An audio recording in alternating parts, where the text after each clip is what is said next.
하나님과 이스라엘의 언약 관계를 잘 보여주는 그 관계가 결혼의 관계입니다.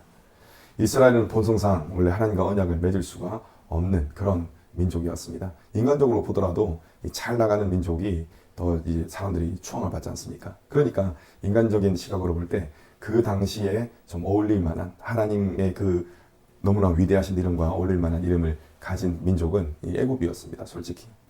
자, 그런데 하나님께서는 이스라엘 백성들을 택하셨습니다. 애굽의 이 노예로서 심각한 고난을 받고 있을 때 하나님께서는 그 조상들인 아브라함과 이삭과 야곱과 맺으셨던 그 약속 있지 않습니까? 그 약속을 하나님께서 기억하셨다라고 성경은 증언하고 있습니다.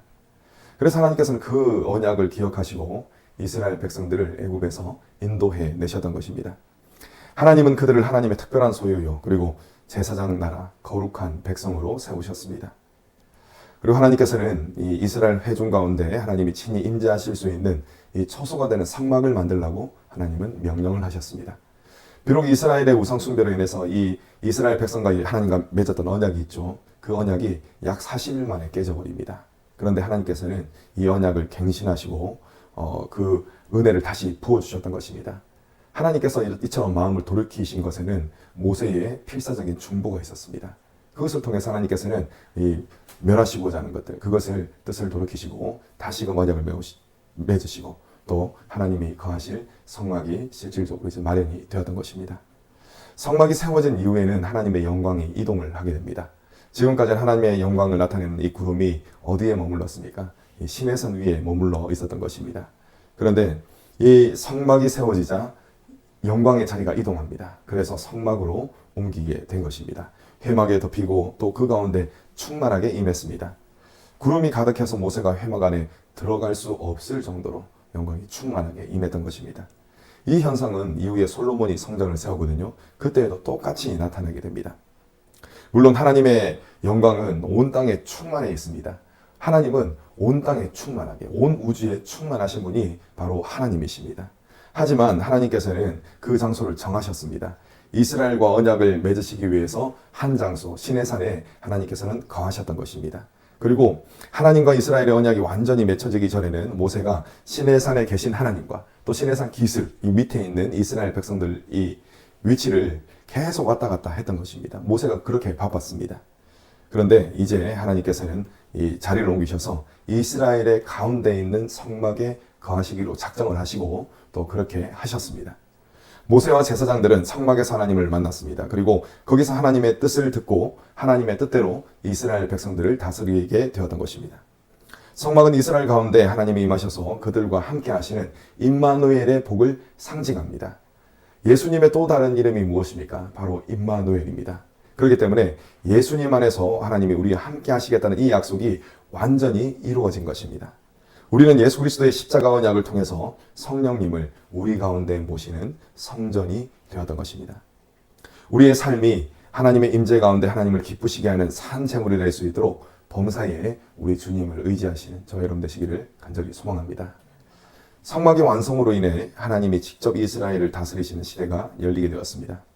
이스라엘은 성막 위에 임한 하나님의 영광의 구름을 보고 어떻게 행동할지를 그 구름을 보고 결정하면 되었습니다. 그 구름이 성막에서 거치면 어떻게 됩니까? 떠날 때가 되었구나 라는 사인인 것이죠. 그래서 이제 성막을 걷고 또 이 하나님께서 정하신 행진의 대열대로 이동을 하게 됐던 것이죠. 그리고 이 구름이 회막에 머물러 있는 동안에는 어떻게 했겠습니까? 이 구름이 거칠 때까지 계속 한 장소에 머물러 있게 되었다는 것입니다. 성막이 완공되고 하나님의 영광이 임한 날이 출애굽 둘째 해 1월 1일이었습니다. 그런데 민수기 10장 11절을 보면은 구름이 떠오른 때가, 그러니까 구름이 거친 때가 2월 20일이었다는 사실을 알 수가 있습니다. 그러니까 1월이 뭐 31일이죠, 그죠? 한 30일하고 20일을 더하면은 거의 며칠을 더 머물러 있었습니다. 성막을 건립하고 50일을 머물고 있었다라는 것을 추측할 수가 있습니다.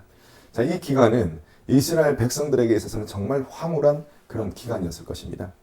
하나님께서 이 성막에 쫙 이 구름으로 나타난 그런 모습을 계속 보고 있었다는 것입니다. 그러니까 하나님께서 임재하신 그것을 경험하는 황홀한 시간이 바로 이 기간이었다라는 것이죠. 하나님의 영광은 낮에는 구름의 형태로 임했고 또 밤에는 구름 속에 불이 나타나가지고 불기둥이었죠. 이 모습으로 이스라엘 백성들 가운데 임하셨다는 것입니다. 하나님의 영광은 낮에 뜨거운 이 햇볕을 막아주고 밤에는 또 이 추위를 막아주는 그런 역할을 했을 것입니다. 하나님의 영광을 상징하는 구름이 이스라엘 백성들을 떠나지 않았습니다. 이와 마찬가지로 예수 그리스도를 통해 맺어진 언약 또한 결코 우리를 떠나지 않는 것입니다. 예수님의 십자가 사건은 하나님의 이 사랑을 증명하는 가장 확실한 증거가 되는 것입니다. 우리를 사랑하셔서 독생자를 내어주신 하나님의 사랑을 그리스도의 십자가 사건을 통해서 확인할 수가 있으며, 또 이를 통해서 하나님이 우리를 모든 어려움에서 지키시고 또 우리의 모든 필요를 공급해 주실 것이다 라는 것, 그것을 또한 기대할 수가 있는 것입니다. 주님의 도우심과 공급하심을 온전히 믿으시는 저와 여러분 되시기를 소망합니다. 말씀을 맺겠습니다. 우리는 예수 그리스도의 십자가 언약으로 말미암아 우리의 몸 자체가 하나님께서 거하시는 성전이 된 그런 시대를 살아가고 있습니다. 그렇기 때문에 우리는 지금 그리스도를 통해서 과거 그 어떤 때보다 큰 은혜를 받아 누리고 있는 것입니다. 이 은혜를 다르게 표현하자면 성막을 통해 하나님의 은혜와 보호하심을 얻었던 그 시절보다 더욱더 가깝게 주님을 만나고 또 주님을 섬길 수가 있는 것입니다. 우리 주님은 한 사람 한 사람을, 우리 한 사람 한 사람을 신부로 부르셨습니다. 그렇기 때문에 주님의 몸된 교회는 곧 주님의 신부입니다. 여러분, 부부관계가 어떤 관계입니까? 타락한 본성으로 인해서 서로 다투고 막 서로 원수같이 막 돌아서기도 하지만 원래는 무엇보다도 가장 가까운 관계가 부부 관계인 것입니다. 예수 그리스도의 신부된 자답게 하나님을 진실되게 사랑하고 또 하나님을 가까이 모시며 또 하나님을 섬겨야 한다는 것입니다. 부부가 언약을 맺고 하나가 되어서 함께 하듯이 주님과 하나로 연합하여 예수 그리스도 안에 거함으로써 하나님이 주시는 각종 은혜들, 그 은혜들을 받아 누리고 또 진정으로 행복한 삶을 살아가시는 저와 여러분 되시기를 간절히 축원합니다.